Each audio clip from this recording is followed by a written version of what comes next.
former Wisconsin pastor and president of the Minnesota-Wisconsin Baptist Convention, Robert Stine, has been found not guilty of child sex assault. Stine previously served as the pastor of Midvale Baptist Church in Madison, Wisconsin, and led the church's Kids Best daycare program. The jury's verdicts concluded a 2-day trial that included testimony from both Stine and his accuser, who is now 15 years old. The girl had accused Stine of assaulting her 2 times when she was 10 years old and attended the church's daycare and summer camp in 2019.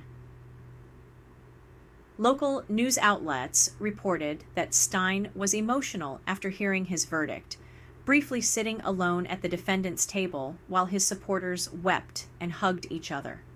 Stine's attorney, Christopher Van Wagner, expressed gratitude for the jury's careful consideration of the evidence. Van Wagner said Stine is grateful the jury looked closely at the evidence and reached the right decision. Stine has maintained his innocence since the accusations were first reported in 2021.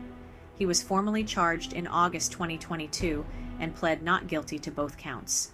The girl had accused Stine of assaulting her 2 times when she was 10 years old and attended the church's daycare and summer camp in 2019. In June 2023, Stine lost his operator's license for the church's child care facility following an investigation by the Wisconsin Department of Children and Families and the Madison Police Department. Subsequently, Stine resigned from Midvale Baptist Church.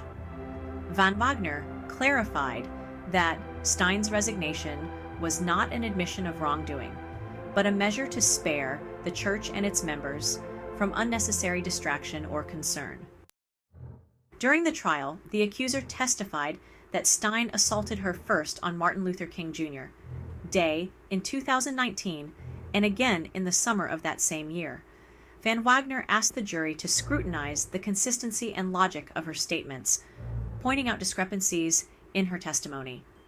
For instance, the girl mentioned another adult's presence at the church on Martin Luther King Jr. Day, whereas witnesses testified that Stine was always the sole adult present on such days. Stine also took the stand, asserting that he only vaguely remembered the girl and did not harm her. "What I do know is, I didn't touch her inappropriately. That much I'm clear about," Stine stated.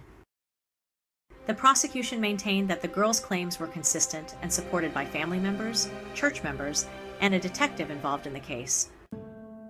Stine had served at Midvale Baptist Church since 2007, previously leading a church in Iowa and graduating from the Southwestern Baptist Theological Seminary. His former church is currently seeking a permanent pastor. Despite the acquittal, the case has had a lasting impact on the church and the community. For more Christian news, subscribe to our newsletter,